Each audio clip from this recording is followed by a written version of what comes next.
Welcome to Vinayaka by Mansi. Today we will do economics class 9th का chapter 3 poverty as a challenge. इसमें poverty के हम different aspects जानेंगे, क्यों होती है पॉवर्टी, उससे कैसे डील किया जा सकता है, गवर्नमेंट क्या स्टेप्स ले रही है। सबसे पहले तो पॉवर्टी का मतलब होता है गरीबी।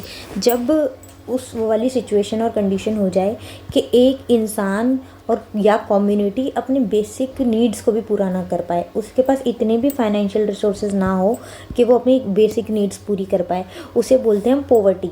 उस कंडीशन को कि मिनिमम चीज़ें जो चाहिए होती है, रोटी कपड़ा मकान, वो भी वो अरेंज नहीं कर पा रहा है, तो गरीबी हो गई क्या वो। अब पॉवर्टी को और डिटेल में जानते हैं। इस लेक्चर को ध्यान से सुनना और कहीं से कुछ करने की ज़रूरत नहीं है। पीडीएफ चाहिए हो तो कमेंट कर देना। अब देखो, पॉवर्टी गरीबी ऐसा तो नहीं है एक दिन आज ही हुई है, पहले से चली आ रही है, और इसकी क्या क्या कॉजेज़ है, क्या कारण है, वो हम अच्छे से समझेंगे। One of the most difficult challenges faced by independent India, मतलब इंडिया जब आज़ाद हुई तो बहुत सारे और भी चैलेंज थे। इतनी बड़ी कंट्री को गवर्न करना है, रूल अच्छे से देखना है, कॉन्स्टिट्यूशन मेकिंग का वो था, एस्पेक्ट था, लेकिन उनमें से एक इम्पॉर्टेंट एस्पेक्ट ये भी था कि पॉवर्टी को भी ख़त्म करना है, गरीबी को ख़त्म करना है। तो ये चैलेंज था इंडिया के लिए एक। देखो, छोटे छोटे बच्चे, गरीबी ये होती है जब वो एजुकेशन के करनी चाहिए, इनको लेनी चाहिए, उसके अलावा उसके बिना ये क्या कर रहे हैं, ये देखो क्या कर रहे हैं, child labour. Poverty trends in India and the world में और इंडिया में बहुत डिफरेंस है पॉवर्टी के डेफिनेशन में। अगर हम देखें तो इंडिया में जिस चीज़ को पॉवर्टी गरीबी माना जाता है, हो सकता है यूएस में उस चीज़ को गरीबी ना माना जाता हो, या यूएस में जिस चीज़ को गरीबी माना जाता है इंडिया में नहीं माना जाता हो। जैसे कि फॉर एग्जांपल, इंडिया में अगर किसी इंसान के पास गाड़ी नहीं है तो वो गरीब नहीं माना जाएगा, लेकिन अगर यूएस में गाड़ी नहीं है तो उसको गरीब माना जाएगा, पॉवर्टी मानी जाएगी उसकी। तो अलग अलग डेफिनेशंस हैं। इंडिया की कुछ अलग अपनी डेफिनेशन है और वर्ल्ड में अलग अलग जगहों पे सबकी अलग अलग है, लेकिन इंटरनेशनली एक बेसिक वो है, एक कॉमन डेफिनेशन जो सब पे अप्लाई होती है, जिसमें हम ग्लोबल जब कंपैरिजन करते हैं तो।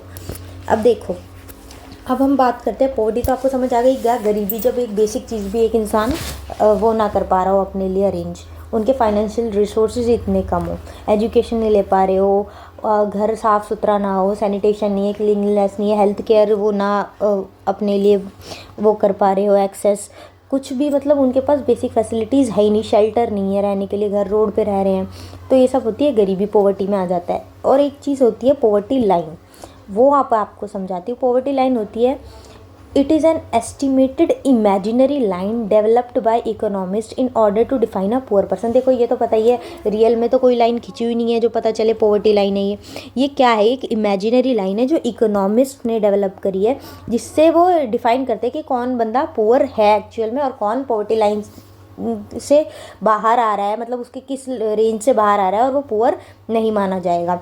जैसे कि पॉवर्टी लाइन देखो ऐसी है, अगर ये पॉवर्टी लाइन है, ये वाला पॉइंट है, इकोनॉमिक्स के अकॉर्डिंग, कंट्री के अकॉर्डिंग ये पॉइंट डिस्क्राइब करा उन्होंने, डिफाइन करा।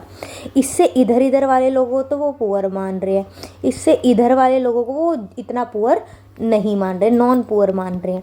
अब इसमें भी देखो डिफरेंट है, कोई कम पुअर है, कोई ज़्यादा पुअर है, कोई बहुत ही ज़्यादा पुअर है। तो ये पॉवर्टी लाइन के कुछ पैरामीटर्स है जिसके बेसिस पे ये डिसाइड होता है, इकोनॉमिस्ट करते हैं जो ये चीज़ स्टडी करते हैं। अच्छा, और ये किस पे बेस्ड होती है, इनकम पे, लोगों की कितनी इनकम है, कंजम्पशन लेवल, मतलब कैसे वो चीज़ें खा रहे हैं, क्या वो कंज्यूम कर रहे हैं, कैसी उनकी लिविंग है, खर्चे कैसे हैं उनके, उन बेसिस पे डिफाइन होता है कि पॉवर्टी लाइन में कौन इंसान कहाँ पे आएगा। देखो, middle class, upper middle class, कैसे कौन डिफाइन करता है, पॉवर्टी लाइन के एस्पेक्ट्स है ये कि कौन किस रेंज पे आता है पॉवर्टी के एस्पेक्ट में अगर हम देखें तो। और ये चीज़ ऐसा नहीं है कि ये जो एक बार डिफाइन हो गया, यहाँ वाला इतने वाला बंदा अगर इतना कमा रहा है और ये सब चीज़ें अफोर्ड कर पा रहा है तो वो पुअर नहीं है। टाइम के साथ वो चेंज होता है। अगर देखो महंगाई बढ़ रही है लेकिन वो बंदा वहीं का वहीं है, तो ऐसा तो है नहीं वो उसी पॉवर्टी के बाहर रहेगा, क्या पता वो पॉवर्टी, बिलो पॉवर्टी लाइन आ जाए और वो पुअर की कैटेगरी में आ जाए। तो it keeps on changing with time and place. हो सकता है जो आज यहाँ पे दिल्ली में जितने पैसे को वो नॉर्मल मिडिल क्लास मान रहे हैं, वो केरला में ना माने। तो टाइम के साथ भी चेंज होता है और प्लेस के साथ भी चेंज होता है कि कौन पॉवर्टी लाइन में कहाँ पे आता है।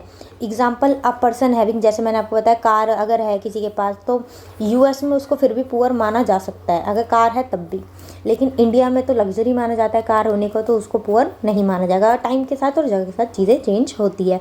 अब इंडिया में ना हर पाँचवा पर्सन अगर देखे तो वो पुअर ही मिलेगा, गरीब। 27 करोड़ या फिर 270 million people poverty below poverty line में आते हैं, मतलब पुअर है एक्चुअली। तो तुम सोचो कितना बड़ा चैलेंज है ये कंट्री के लिए। ये largest single concentration of the poor in the world is in India, मतलब इस ऐसी कंट्री जहाँ पर बहुत ज़्यादा मात्रा में पुअर लोग हैं। अब देखो टाइम के साथ साथ चीज़ें चेंज हो रही है, डेवलपमेंट हो रही है, तो पॉवर्टी भी कम हो रही है, वो हम पढ़ेंगे कि कैसे चेंज होती है। लेकिन कॉजेज़ देखो कहाँ से होते हैं। अरे इंडिपेंडेंस से ये एक चैलेंज है, और उससे पहले से भी। 2 टिपिकल केसेस ऑफ पॉवर्टी। देखो पॉवर्टी आपको समझ आ गई, पॉवर्टी लाइन आपको समझ आ गई। अब पॉवर्टी के ना 2 टाइप ऑफ केसेस में डिफरेंशिएट किया हुआ है पॉवर्टी को। एक तो रूरल पॉवर्टी, एक अर्बन पॉवर्टी। रूरल होती है जो गांव वाली साइड पे पॉवर्टी जिसको बोला जाता है, अगर वहाँ हो तो गरीब। अर्बन पॉवर्टी जो शहरों में हो। अब रूरल और अर्बन पॉवर्टी मैं आपको एग्जाम्पल के थ्रू समझाऊंगी, पहले आप ये डिफाइन समझ लो। रूरल पुअर उसे माना जाता है जो लोग एक तो विलेजेस में रह रहे हैं, दूसरा विलेजेस में कौन लोग गरीब माने जाएंगे, जिनकी खुद की ज़मीनें नहीं है, क्योंकि वहाँ तो एग्रीकल्चर वगैरह ही मेन है, और जो भेड़ बकरियां चरा रहे हैं क्योंकि और कोई उनके पास ऑक्यूपेशन है नहीं अच्छी खासी, क्योंकि ज़मीन ही नहीं है, या कोई हैंडी क्राफ्ट का काम कर रहा है हाथ वाला। अब आपको पता ही है उसमें इतना पैसा तो है नहीं। अब ये तो ब्रिटिशर्स आए थे, उन्होंने ये हैंडीक्राफ्ट इंडस्ट्री का नाश कर दिया था, ख़राब कर दिया था। तो हैंडीक्राफ्ट में इन्वॉल्व है, पोल्ट्री फार्मिंग वगैरह कर रही हैं, तो वो आ जाएंगे रूरल पुअर कैटेगरी में, ठीक है। तो ये हो गई रूरल पॉवर्टी अगर हम देखें तो। और अर्बन पुअर की अगर हम बात करेंगे तो वो रहते तो टाउन और सिटी में, शहरों में, लेकिन फिर भी यहाँ शहरों में किसको हम गरीब मानते हैं, जो लेबर होते हैं कंस्ट्रक्शन साइट पे, देखते हो ना मजदूर, या फिर वो फल और सब्जियां बेच रहे हैं, ठेला लेके बेचारे रिक्शा चला रहे हैं, और चाय का छोटा सा एक वो खोला हुआ है स्टॉल। अब तो लेकिन अब देखो कैसे कैसे एग्जांपल मिल रहे हैं, MBA चाय वाला, ये वो स्टार्टअप टाइप्स हो गई चीज़ें। लेकिन ये एक्चुअल में जो गरीब लोग हैं उसने अपने करियर के लिए एक्सपेरिमेंट किया। ऐसा नहीं है कि वो पुअर ही था, बट बेसिक फैसिलिटीज़ तो उसके पास थी ना अपनी। ये सेल टी, स्नैक्स, ये सब चीज़ें, छोटे छोटे काम करने वाले बेचारे गरीब, ये हो गए अर्बन पुअर। अर्बन पॉवर्टी की कैटेगरी में ही आ जाते हैं लोग।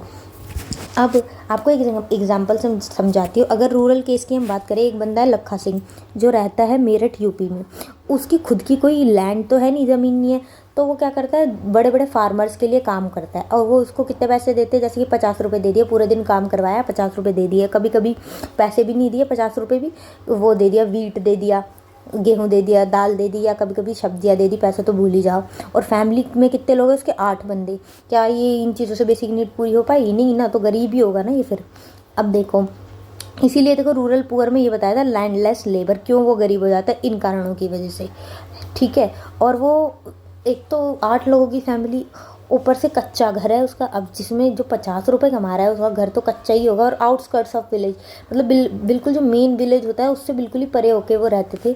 वूमन जो थी वो क्या करती थी, उसकी जो उसके घर में वूमन थी वो भी ऐसे ही कुछ कटाई वटाई का काम कर लेती थी, कभी लकड़ियाँ इकट्ठे करने वाला काम कर लेती थी। और उसके जो पापा थे वो TB पेशेंट थे बेचारे, जो 2 साल उनका ढंग से इलाज नहीं हो पाया तो वो मर गए पहले, 2 साल पहले। और मम्मी है जो अभी भी उनको TB की ऐसी ही डिजीज़ है, तो वो भी इंतज़ार करिए कब मैं मरूंगी, अब कब ये मेरी कंडीशन सुधरेगी, मतलब इतनी बुरी कंडीशन उनकी।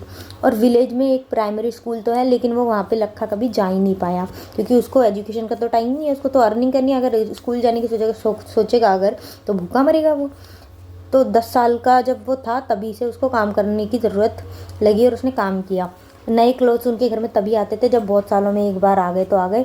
और साबुन और तेल भी जब आता था ना, समझ लो वो लग्जरी की तरह लगता था उन्हें। तो क्या रूरल केस है ये पॉवर्टी का, ये देखो क्या कंडीशन है।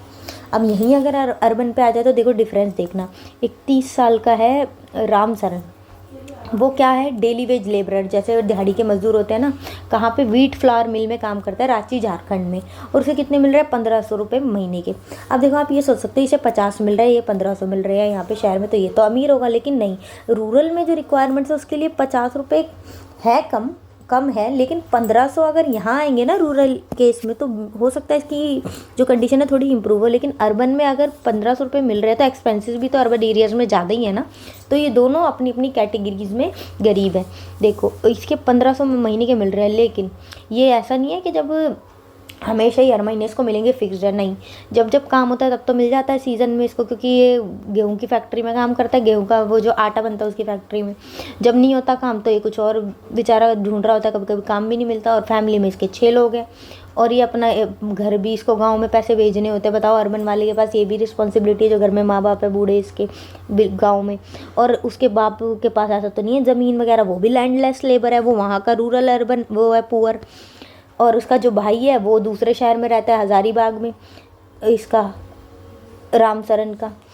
और 1 रूम के रेंटेड हाउस में ये रहता है, एक ही, वो भी अलग सिटी से, बिल्कुल अलग थलग जगह पे, नॉर्मल लकड़ियों से बना हुआ है, ऐसे ही अच्छा खासा फर्निश्ड भी नहीं है, बेकार कंडीशन में, कभी स्लम में रह रहे, कभी कहीं ऐसी वाली कंडीशन है। मतलब वाइफ है इसकी, वो भी पार्ट टाइम काम करती है मेड का, बेचारी 800 रुपये उसे मिल जाते हैं, तो वो दाल वाल और चावल vowel twice a day manage कर लेती है, 2 बार का खाना। और एक बच्चा है लड़का, वो टी शॉप में लगा हुआ है। मतलब देखो क्या बुरी हालत है, जिसको 300 रुपये मिल जाते हैं। और जो बेटी है वो छोटे और जो बच्चे उसका घर में ध्यान रखती है। और कोई भी इनमें से बच्चों में से स्कूल नहीं जाता, और सबके पास 2-2 जोड़ी कपड़े, इससे ज़्यादा नहीं है। और शूज़ जब आ जाते हैं तो समझ लो उनके लिए लग्जरी है ये, वो भी साल में 1 बार आ गए, 1-2 बार आ गए तो, 2 साल में 1 बार आ गए तो, जब तक दूसरे ख़राब नहीं हो जाते। और जो छोटे छोटे बच्चे बेचारे अंडर नरिश्ड हैं, जिनको ढंग से कुछ खाना वाना ही नहीं मिला हुआ, कमी है विटामिन की, कभी किसी चीज़ की, पैसे ही नहीं है ना उतने, और ना हेल्थ केयर पे एक्सेस है। अगर कोई बीमार पड़ जाए तो कि ये भी नहीं है इनके पास कि कहीं अच्छी जगह इलाज करा ले। तो ये केसेस हैं पॉवर्टी के। देखो रूरल में और अर्बन एरियाज में डिफरेंस देखो। अब इश्यूज़ और क्या होते हैं पॉवर्टी का, मतलब ये नहीं है गरीबी है तो मतलब और गरीब है बस, ये एक प्रॉब्लम। गरीबी के साथ और भी तो इश्यूज़ आते हैं। देखो माल न्यूट्रिशन, पुअर हेल्थ अच्छी नहीं रहेगी, कुपोषण होगा, पैसा ही नहीं है ना, मेन जड़ पॉवर्टी की है पैसा।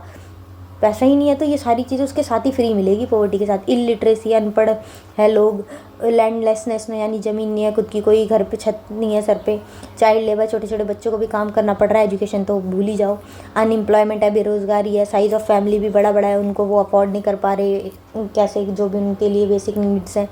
हेल्पलेसनेस, सबसे बड़ी बात, कुछ कर नहीं सकते, हेल्पलेसनेस।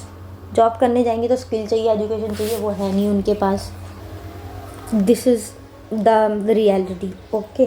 और जो महात्मा गांधी थे ना, वो उन्होंने कहा था पॉवर्टी के बारे में कि वर्स्ट फॉर्म ऑफ वायलेंस है। ऐसा ही है वायलेंस बस लड़ाई बड़ाई करके ही वायलेंस हो, ये भी इतनी बुरी वायलेंस है, सबसे बेकार किसी इंसान के साथ जो हो सकता है।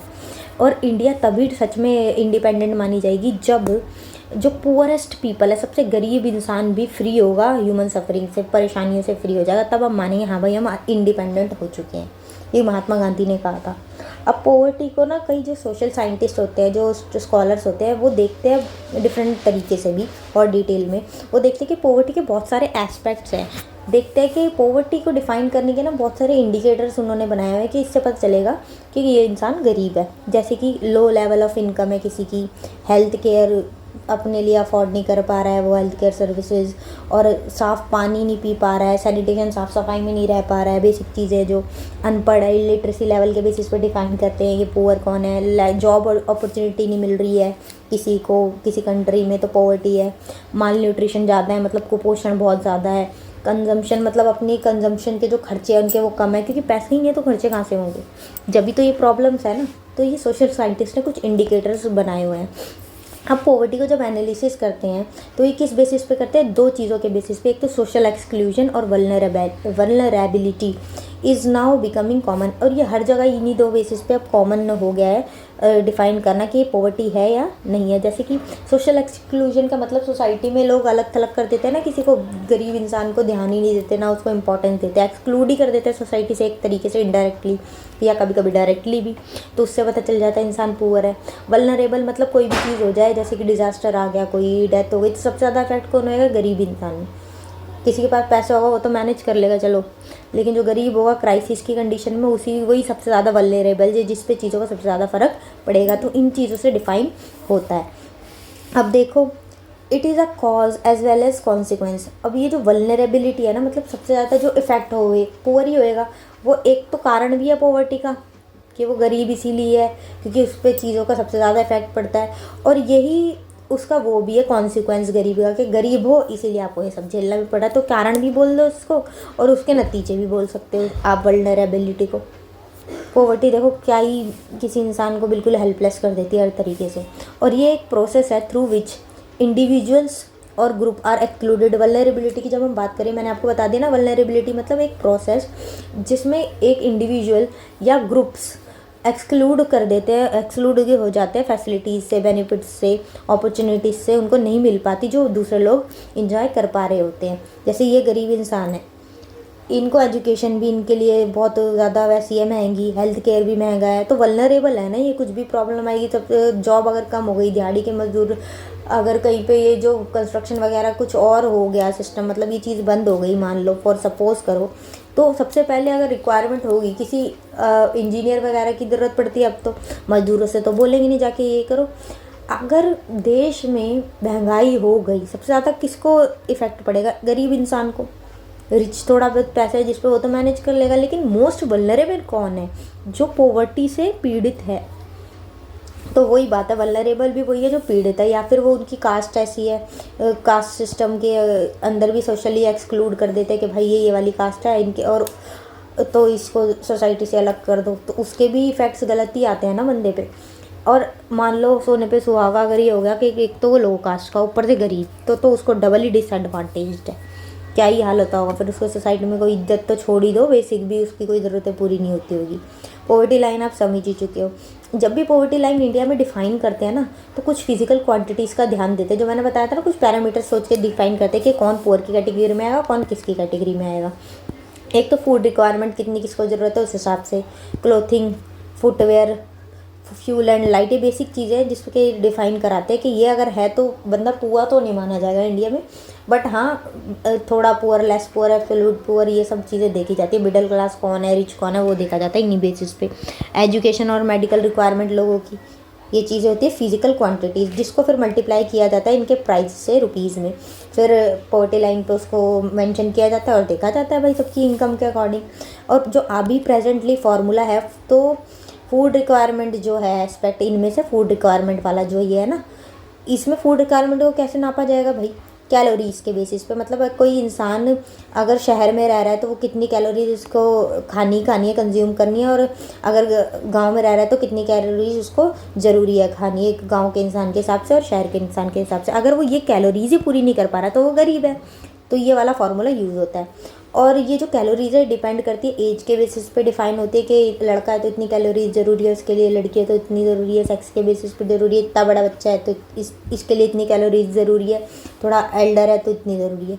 तो इन चीज़ों पे, और टाइप ऑफ वर्क, उसका काम कैसा है, क्योंकि जितनी कैलोरीज वो खा रहा है उतनी वो बर्न भी तो कर रहा है ना पूरे दिन में काम करके। तो इन चीज़ों के बेसिस पे कैलोरीज डिफाइन हो रही है। रूरल एरिया में कितनी है? 2400 कैलोरी, अर्बन एरिया में 2100। अब आप सोचोगे कि रूरल में इतनी ज़्यादा क्यों और अर्बन में कम क्यों? रूरल में इसलिए ज़्यादा क्योंकि यहाँ पे फिजिकल वर्क ज़्यादा होता है, खेती वेती करते हैं तो कैलोरीज भी ज़्यादा चाहिए होती है। और अर्बन में ऐसे ज़्यादा काम नहीं होता, मैनुअल होता है, but mainly physical work rural areas में होता है, तो इसलिए यहाँ पे थोड़ी कम कैलोरीज है। और जो मॉनिटरी खर्चा है, एक्सपेंडिचर, कंजम्पशन की जब हम बात करते हैं कि वो कैसे इन चीज़ों को अगर अफोर्ड कर पा रहे हैं, अपने पैसे जितने भी हैं उनके पास, कैलोरीज इतनी अपनी पूरी कर पा रहे हैं, तो ठीक है भाई, वो पुअर नहीं माने जाएंगे। और ये जो कैलोरीज ये है ना 2400 2100, ये टाइम के साथ साथ पीरियडिकली चेंज करनी पड़ती है, क्योंकि चेंजेस होते हैं टाइम के साथ, हर चीज़ बदलती है, लोगों की रिक्वायरमेंट भी बदलती है। तो एक चीज़ फिक्स रखेंगे तो वो तो आगे चल के इनवैलिड हो जाएगी ना। तो टाइम के साथ साथ ये चेंज करना भी ज़रूरी है, इन्फ्लेशन को देखते हुए, प्राइस राइज को मार्केट में देखते हुए। ओके, पॉवर्टी लाइन जो है 2011-12 के एस्टिमेट से अगर देखें तो 816 रुपये अगर कोई बंदा महीने के कमा रहा है और अगर वो गांव में रहता है तो वो पॉवर्टी बिल्कुल लाइन पे आएगा। अगर इससे कम कमा रहा है तो गरीब है जी। अगर 1000 रुपये कमा रहा है, अर्बन एरिया में, शहरों में रहता है, तो वो ठीक माना जाएगा, चलो गरीब तो नहीं होगा वो। लेकिन इससे कम आ गया तो वो गरीब की कैटेगरी में है। 2011-12 की बात हो रही है ये। और ये जो पैसे का अमाउंट मैंने बताया वो चेंज होता रहता है नॉर्मली 5 साल में। और किस बेसिस पे? सर्वे के बेसिस पे डिफाइन होता है कि कौन कितना कमा रहा है, क्या गरीबी असली में मानी जाए, कि महंगाई वगाई देख के कि कितने रुपए बताएं जो माना जाए जितने ये कमा रहा है। अगर कमा रहा है तो ठीक है, इससे कम है तो वो गरीब।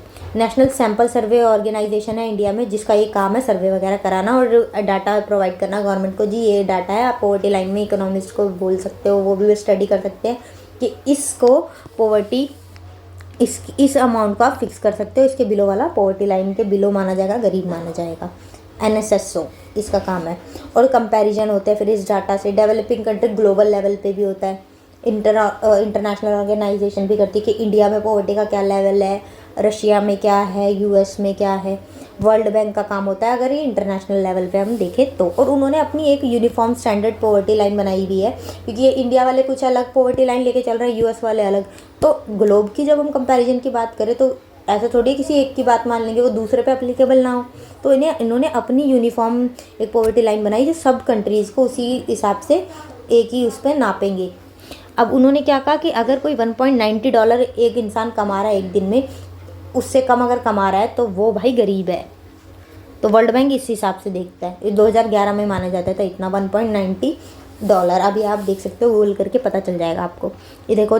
और जो इंडिया में पॉवर्टी एस्टीमेट होता है उस मेथड को क्या बोलते हैं, तेंदुलकर मेथडोलॉजी, जो मैंने आपको बताया क्या एस्पेक्ट्स है सारा। और वल्नरेबल ग्रुप्स भी मैंने आपको बता दिए कि जो लोग सबसे ज़्यादा इफेक्ट होते हैं इन चीज़ों से, जो भी क्राइसिस वाली सिचुएशन आ जाए तो, जैसे SC, वुमन, एल्डर्स, इन्फेंट्स जो बिल्कुल हो गए छोटे बच्चे, proportion of people below poverty line. और ये ज़रूरी नहीं है हर सोशल ग्रुप में ये सारे गरीबों की कैटेगरी के प्रोपोर्शन जितना जितना है वो हर सोशल ग्रुप में सेम है, कि इस SC में, इस कास्ट में भी इतने ही गरीब है, दूसरे मुस्लिम है तो उतने ही गरीब उस कैटेगरी में मिलेंगे। नहीं, हर सोशल ग्रुप में डिफ़र करता है कि कितने गरीब किस सोशल ग्रुप में हैं। सबसे ज़्यादा गरीब कौन है, सोशल के शेड्यूल कास्ट के लोग माने जाएंगे, शेड्यूल ट्राइब के। और इकोनॉमिकली अगर हम देखें तो जो रूरल एरियाज़ में एग्रीकल्चर में लेबर बने हुए हैं, और अर्बन एरियाज़ में अगर देखें तो जो कैजुअल लेबर दिहाड़ी के मजदूर है उनको गरीब माना जाएगा। मोस्ट वल्नरेबल्स हैं। If a person belongs two categories, और अगर मान लो जो मैंने आपको अभी बताया था ना, अगर वो एक तो शेड्यूल कास्ट भी है ऊपर से उस पर पैसे भी नहीं है तो उसका तो धज्जिया ही उड़ गई, समझ लो, डबल डिसएडवांटेज। वल्नरेबल क्या, मोस्ट वल्नरेबल हो गए तो वो। As per the recent studies, अभी की स्टडीज़ अगर देखें तो शेड्यूल ट्राइब को छोड़ के बाकी के जो 3 ग्रुप है, SC, रूरल एग्रीकल्चर लेबर और अर्बन कैजुअल लेबर, जो अभी हम बात करते हैं, इनमें से 3 को देखें अगर, तो इनके कैटेगरीज में पॉवर्टी थोड़ी कम हुई है, आदिवासियों को छोड़ के, बस शेड्यूल ट्राइब्स को छोड़ के 1990s में। ठीक है। Apart from these social groups there is also inequality. इसके अलावा अगर हम देखें, ये सोशल ग्रुप तो हमने देख लिए, एक रीज़न और क्या है, इनइक्वालिटी ऑफ इनकम है फैमिली के अंदर। कि अगर कोई लड़की काम करने जा रही है और एक लड़का सेम काम करने जा रहा है तो लड़के को उतने पैसे मिलेंगे 15,000 मान लो, लड़की को सेम काम के लिए दे रहे हैं 10,000। तो इसलिए इनइक्वालिटी ऑफ इनकम भी एक कारण है पॉवर्टी का। वुमेंस भी झेलती हैं, और एल्डर पीपल एक टाइम के बाद काम तो कर सकते नहीं, वो भी भाई फिर बेचारे देखेंगे, उनके पास पैसा नहीं है तो उनकी वैल्यू नहीं है, अपनी रिक्वायरमेंट वो पूरी नहीं करते। बच्चे अच्छे तो ठीक है, वरना तो बस वृद्धाश्रम में वो नज़र आ रहे होते हैं, चाहे कितने अमीर क्यों ना रहे हों। फीमेल इन्फेंट्स हैं, छोटे छोटे लड़कियाँ हो गई, मार देते हैं उनको ऐसे ही। बताओ, होता था ना पहले, अब तो चीज़ें कम हो गई है, लॉज हो रहे हैं, ऐसे ऐसे आ गए हैं, डेवलपमेंट हो गई है गांव में, फिर भी कहीं ना कहीं ये चीज़ें अभी भी है। इक्वल एक्सेस टू रिसोर्सेज, और इक्वली एक्सेस कहाँ से होगी जब इक्वल इनकम ही नहीं है। तो ये बेचारे गरीब इंसान हो जाते हैं, जो बेचारे मजबूर है, हेल्पलेस हो जाते हैं। शिवरमन की स्टोरी है आपके चैप्टर में, वो भी मैं आपको एक बार समझा देती हूँ क्या है।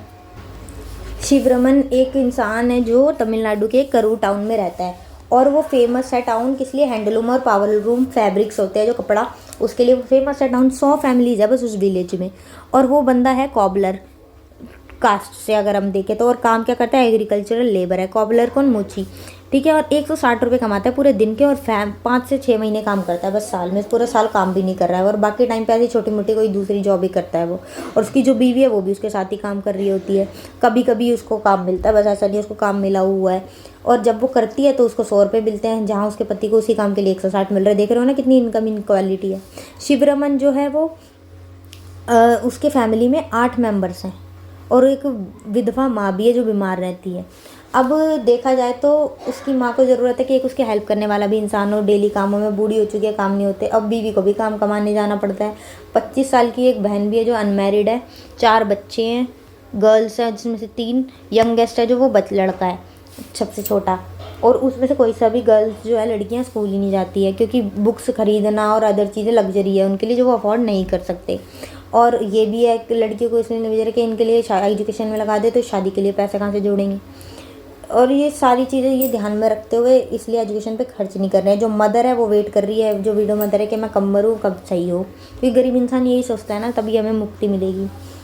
प्लान्स टू सेंड, और वो अपने बच्चे लड़के को भेजना तो चाहता है जब उस एज में हो जाए स्कूल में, क्योंकि लड़कियों के बारे में तो सोचता ही नहीं है वो कि इस हिसाब से, क्योंकि वो मजबूर है, वो भी उसको पता है एक्सपेंस, जब भी तो लड़की को कोई भी लोग एक्सपेंस समझते हैं, उनके भी पीछे एक रीज़न है ना, ऐसे ही थोड़ा ना समझ रहे, रीज़न ख़त्म करना ज़्यादा ज़रूरी है।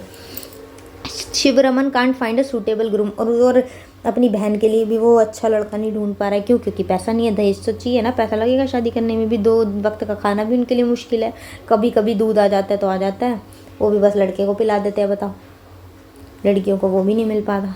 ये होती है गरीबी, देख लो कितने प्रिविलेज्ड हो तुम। अब हम इंटरस्टेट डिस्पैरिटीज़ की बात करेंगे, मतलब स्टेट टू स्टेट भी चीज़ें डिफर करती है कि किस स्टेट में कितनी गरीबी है, किस स्टेट में कितनी है। ऐसा तो नहीं है दिल्ली में इतने गरीब है तो झारखंड में भी इतने ही होंगे, डिफरेंस है वो। अब वो रिसेंट एस्टिमेट्स को अगर हम देखें तो बिहार और उड़ीसा में सबसे ज़्यादा पुअरेस्ट स्टेट जिसे बोला जाता है। बिहार में 33% गरीब है, उड़ीसा में 32%।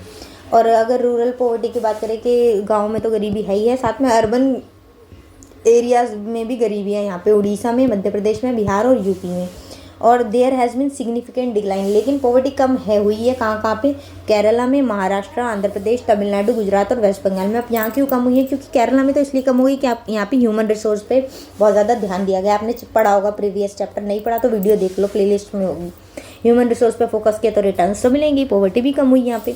आंध्र प्रदेश और तमिलनाडु में देखें तो पब्लिक डिस्ट्रीब्यूशन होती है फूड ग्रेन्स की, ताकि लोग भूखे ना रहें, तो यहाँ पे भी कंडीशन थोड़ी ठीक है। वेस्ट बंगाल में लैंड रिफॉर्म्स ऐसे आ गए कि बेटर हुई चीज़ें लोगों के लिए। और पंजाब हरियाणा में देखें तो ये कैसे पॉवर्टी को रिड्यूस कर पाए?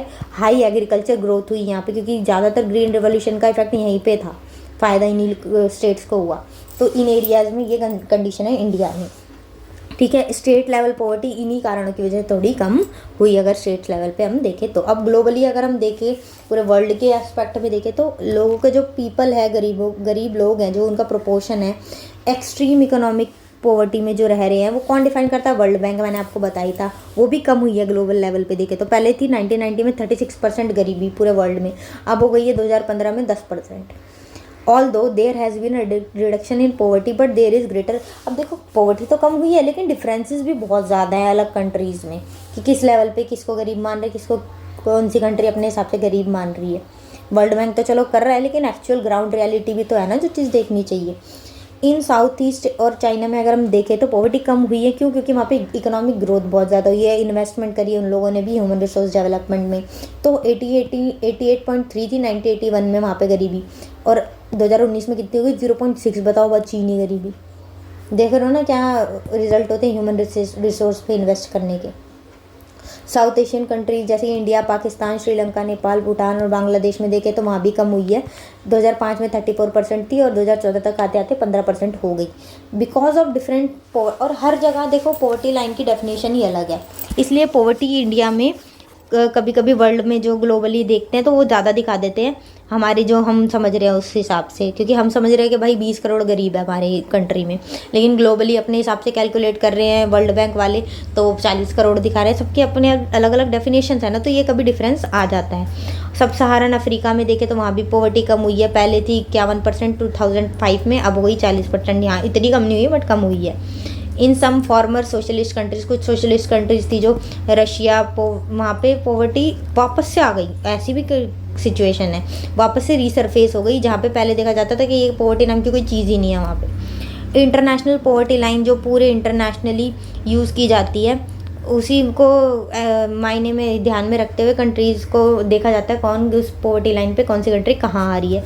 और यूनाइटेड नेशंस है जो एक ऑर्गेनाइजेशन, वो उसने सस्टेनेबल डेवलपमेंट गोल्स लाई हुई है, वो जो हर जो भी गवर्नमेंट जो भी कंट्री अडेप्ट करेगी उसको फ़ायदा होगा, मतलब डेवलपमेंट गोल्स हैं कि इसको गोल को अचीव करना है आपको। तो नंबर 1 गोल ही है no poverty end poverty in all its forms everywhere by 2030 तक पॉवर्टी ख़त्म करनी है, ये एक एजेंडा है इसके सस्टेनेबल डेवलपमेंट गोल का, ठीक है। अब कारण क्या है जो आप चैप्टर में अपने समझा है उसमें समझ तो आ ही गया होगा बेसिकली, फिर भी आपको बता देती हूँ। देखो ज़्यादा पॉपुलेशन ग्रोथ हो गई तो पॉवर्टी एक ये भी कारण हो जाता है गरीबी का, क्योंकि इतने लोग हैं, रिसोर्सेज कम है, तो महंगाई भी है, लोग अफोर्ड नहीं कर पा रहे, जॉब्स भी कम है, लो पर कैपिटा इनकम है, एक तो ये कारण हो गया। दूसरा, ब्रिटिश रूल से ही उन्होंने जो इंडस्ट्रीज़ थी इंडिया में, हैंडीक्राफ्ट इंडस्ट्रीज़ जिस पे लोग ज़्यादा डिपेंडेंट थे, टेक्सटाइल इंडस्ट्रीज़, उनको तो ख़राब कर ही दिया था, इसलिए डेवलपमेंट हो गई कम ब्रिटिश रूल के टाइम पे। तो एक ये कारण है, उस टाइम से ही चली आ रही है गरीबी फिर और भी ज़्यादा। और एग्रीकल्चर सेक्टर में अगर ढंग से एम्प्लॉयमेंट अपॉर्चुनिटीज़ नहीं होगी, फार्म लेबर्स के लिए अच्छी चीज़ें नहीं होगी, तो एक ये कारण माना जा सकता है। और लैंड किसी के पास ज़्यादा है, किसी के पास बिल्कुल ही नहीं है, इसलिए एक पॉवर्टी का कारण ये हो गया। गरीब है जो बिल्कुल ही गरीब है, गरीब ही चला आ रहा है, वो बढ़ ही नहीं रहा है, अपॉर्चुनिटीज़ ही नहीं है, क्योंकि लैंडिंग, और जो अमीर है वो अमीर ही हो जा रहा है बस। सोशल फैक्टर्स जो देखें अगर हम, तो ये तो चलो एक्सपेक्ट हो गया मेटेरियलिस्टिक। सोशल फैक्टर्स कैसे हो गए, जैसे कि कास्ट के बेसिस पे जो डिसएडवांटेजेस झेलने पड़ते हैं लोगों को। और कोई मैरिज है, फेस्टिवल है, तो गरीब क्या है, उसको कर्जा लेना पड़ जाता है, वो आ जाता है भैया कर्जे के अंदर। इनडेप्टनेस, वो पॉवर्टी का कारण भी बोल लो, इफेक्ट भी बोल लो, कि गरीब है इसीलिए कर्जे में डूब गया। और कोई ये भी कह सकते हैं कि भाई कर्जा ले रखा है इसलिए वो गरीब है, कैसे भी कह लो, इधर से कान पकड़ लो या उधर से। एक ये भी कारण है, इनडेप्टनेस सोशल फैक्टर्स है जिसमें उसको कर्जा ले नहीं पड़ जाता है। एंड में क्या करता है गरीब इंसान, सुसाइड करता है।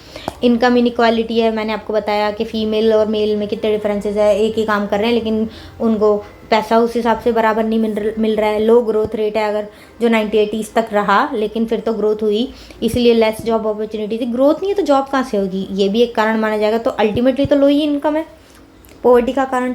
और विद स्प्रेड ऑफ इरीगेशन और ग्रीन रेवोल्यूशन जब आई, चीज़ें चेंज हुई, लेकिन कुछ ही कंट्रीज पे, कुछ ही स्टेट्स पे इसका इफेक्ट है, जैसे Punjab Haryana.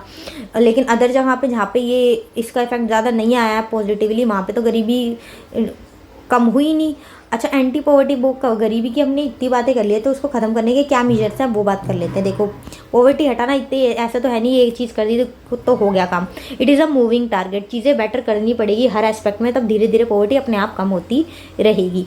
India development strategy में एक एजेंडा तो है ही, लेकिन अभी गवर्नमेंट को देखें तो वो दो चीज़ों का टारगेट लेके चल रही है। एक तो इकोनॉमिक ग्रोथ उनका टारगेट है, और गरीबी हटाने के प्रोग्राम्स वो बहुत लेके आती है। जैसे कि एक प्रधानमंत्री रोजगार योजना जो 1993 में लॉन्च हो गया था, self employment opportunities rural areas में उन्होंने बनाई कि लोग अपना काम खुद कर सके, पैसा कमा सके। छोटे छोटे टाउन्स में भी एजुकेटेड अनएम्प्लॉयड के लिए ऐसी वो स्कीम्स लाई गई। रूरल एम्प्लॉयमेंट जनरेशन प्रोग्राम यहाँ पे भी 1995 में हुई, ताकि लोगों को एम्प्लॉयमेंट मिले, पैसे कमाएं वो। स्वर्ण जयंती ग्राम स्वरोजगार योजना जो 1999 में हुई start, bringing assistance to poor family, मतलब जो गरीब इंसान है उनको थोड़ी असिस्टेंस दे दी पैसों से, कभी किसी चीज़ से। प्रधानमंत्री ग्रामोदय योजना 2000 में लॉन्च हुई, 2000 में लॉन्च हुई है, कि एक विलेज को डेवलप करें। अंत्योदया अन्न योजना, यानी कि जो पुअरेस्ट ऑफ पुअर है, बिल्कुल गरीब से गरीब एल्डर्स हो गए जो, उनके लिए ये योजना लाई गई। National food for work programme 2004 में ये प्रोग्राम लॉन्च किया गया। MNREGA, Mahatma Gandhi national rural employ, ये बहुत इंपॉर्टेंट है, ये याद कर लेना। रूरल एम्प्लॉयमेंट गारंटी एक्ट जो 2005 में पास हुआ, 100 दिन का काम गारंटी गवर्नमेंट देती है कि आपको मिलेगा हर गरीब इंसान को। ठीक है, 200 डिस्ट्रिक्ट्स में ये चीज़ लाई गई पहले, अब तो और इसको अपने लेवल पे वो कर रही है गवर्नमेंट प्रमोट। तो ये सारी चीज़ें कि 100 दिन तो आपको काम मिलेगा ही मिलेगा, गवर्नमेंट की गारंटी है। नहीं मिलेगा तो पैसे दे देगी 100 दिन के आपको, ये स्कीम लाए। और 30 साल में ना 80s तक तो देखो गरीबी उस हिसाब से कम नहीं हुई, इनकम ग्रोथ वैसी ऐसी खास कुछ हुई नहीं। लेकिन उसके बाद से 1980 के बाद से ग्रोथ हुई बहुत अच्छे से इंडिया में, फास्टेस्ट लेवल पे। जैसे कि 6% हो गई 1980s और 1990s में। पहले ग्रोथ रेट पहले बिल्कुल ही मिनिमल थी, 2%, और वो 20 से भी कम बोल लो आप। हैव हेल्प्ड सिग्निफिकेंटली, अब ये अब इतनी ग्रोथ हो रही है तो रिडक्शन ऑफ पॉवर्टी भी हुई, पॉवर्टी भी कम हुई। तो इसलिए ये चीज़ तो क्लियर है कि इकोनॉमिक ग्रोथ और पॉवर्टी रिडक्शन में बहुत तगड़ा लिंक है। इकोनॉमिक ग्रोथ है तो पॉवर्टी अपने आप कम होगी, क्योंकि मैंने आपको बताया इकोनॉमिक ग्रोथ की वजह से क्या क्या चीज़ों पे फ़र्क पड़ता है। चीज़ें डेवलप हो रही है तो पॉवर्टी अपने आप कम होगी, क्योंकि रीज़न तो कहीं ना कहीं वही है ना, सारे इंटरकनेक्टेड है चीज़ें। और इकोनॉमिक ग्रोथ इसलिए ज़रूरी है, इन्वेस्टमेंट ह्यूमन डेवलपमेंट इसीलिए ज़रूरी है ताकि बेटर इकोनॉमिक रिजल्ट्स मिले और पॉवर्टी जैसी चीज़ें एक सोसाइटी एक कंट्री में ना रहे। गवर्नमेंट ये जो प्रोग्राम्स है इनके रिजल्ट ना मिक्स ही रहे, देखो कहीं पे अच्छे कहीं पे बुरे, और इफेक्टिवनेस जिस लेवल पे एक्सपेक्ट की थी वो नहीं थी जब ये लॉन्च हुई थी चीज़ें। क्यों? क्योंकि एक तो इम्प्लीमेंटेशन ढंग से नहीं, देखो पॉलिसी तो बना दी लेकिन ढंग से अप्लाई नहीं हो पा रही है, तो क्या फ़ायदा उसका। लोगों को नॉलेज ही नहीं है कि हमारे लिए स्कीम्स है, तो आधे लोगों तो इसीलिए ही वो चीज़ वो नहीं, उसका फ़ायदा नहीं उठा पा रहे। और दूसरा, बहुत सारी स्कीम्स एक जैसी ही है, ओवरलैपिंग, एक ही तरीके की स्कीमें ले आओ भाई, तो देख तो लो ना, वेस्टेज ऑफ स्कीम्स है ये, तो वेस्टेज ऑफ मनी है, बजट है। तरीके से स्कीम्स लाओ, एक चीज़ के लिए एक तरीके से, इतनी कन्फ्यूजन मत क्रिएट करो जो लोगों को समझना है। पहली अवेयरनेस कम है, अवेयरनेस फैलानी चाहिए ना। तो ये रीज़न थे, इसलिए ढंग से प्रोग्राम्स तो बने लेकिन इफेक्टिवनेस उस लेवल पे नहीं आ पाई। जिन लोग जो सच में गरीब है बिल्कुल, उनको पता ही नहीं है ये स्कीम आई है। जो थोड़े सही कंडीशन में है वो फेक वो बना बना के अवेयर है तो फ़ायदा उठा रहे हैं। मेजर एम्फेसिस, अब तो देखो डायरेक्ट बेनिफिट का सिस्टम ले आई है गवर्नमेंट, सीधा आपके बैंक अकाउंट में आएगा, तो चीज़ें बदल रही है। लेकिन ये जबकि बता रही हूँ जो उस टाइम की। मेजर एम्फेसिस इन रिसर्च, अब तो देखो ध्यान देने लग गए हैं ढंग से पॉवर्टी एलिवेशन प्रोग्राम्स पे। अब ये सब चीज़ें हमने देख ली, क्या कैसे चेंज कर सकते हैं पॉवर्टी वाली कंडीशन, सब हो गया। अब आगे और क्या चैलेंजेस है हमारे लिए, देखो हमें पता है पॉवर्टी रिडक्शन इंडिया में एक चैलेंज अभी भी है, बिल्कुल गरीबी हटी नहीं है। लेकिन क्यों आई है? एक तो रूरल अर्बन पॉवर्टी में डिफरेंस है, उनको उसी हिसाब से डील करना चाहिए। डिफरेंस ऑफ स्टेट, अलग अलग स्टेट में अलग अलग तरीके से डील किया जाना चाहिए। और कुछ जो ग्रुप्स है सोशल इकोनॉमिकली डिसएडवांटेज ग्रुप, वो सबसे ज़्यादा इफेक्ट होते हैं, उन पर ज़्यादा ध्यान दिया जाना चाहिए।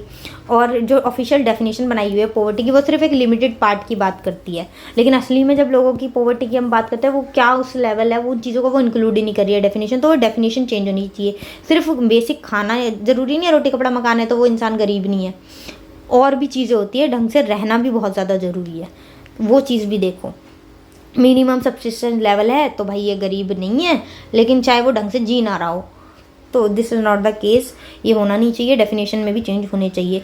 और कैसे पॉसिबल है पॉवर्टी रिडक्शन? जब भी पॉसिबल है जब एजुकेशन में अच्छे से ध्यान दिया जाए, यूनिवर्सली सबको एजुकेशन मिले फ्री, वुमन एम्पावरमेंट पे ध्यान दिया जाए, इकोनॉमिक ग्रोथ हो हाई, हेल्थ केयर सबको मिल पाए, जॉब सिक्योरिटी हो लोगों के पास, और जो एससी इकोनॉमिकली वीकर सेक्शंस है, वुमन है और हमारे बड़े बूढ़े एल्डर्स है, उन पे ध्यान दिया जाए। गरीब इंसान की भी डिग्निटी हो, इज्जत की जाए, बेसिक चीज़ उसको मिल पाए, जेंडर इक्वालिटी हो, ऐसा ना हो कि लड़की है तो इतने पैसे नहीं मिलेंगे, लड़का है तो इतने पैसे मिलेंगे।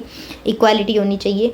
एज़ पर मैनी स्कॉलर, जो स्कॉलर्स है वो सोचते हैं कि जो पॉवर्टी का कॉन्सेप्ट है इसको ब्रॉडली देखा जाना चाहिए, ह्यूमन पॉवर्टी बोला जाना चाहिए, हर एस्पेक्ट को देखा जाना चाहिए, और डेफिनेशन चेंज होनी चाहिए, बताई चुकी हूँ।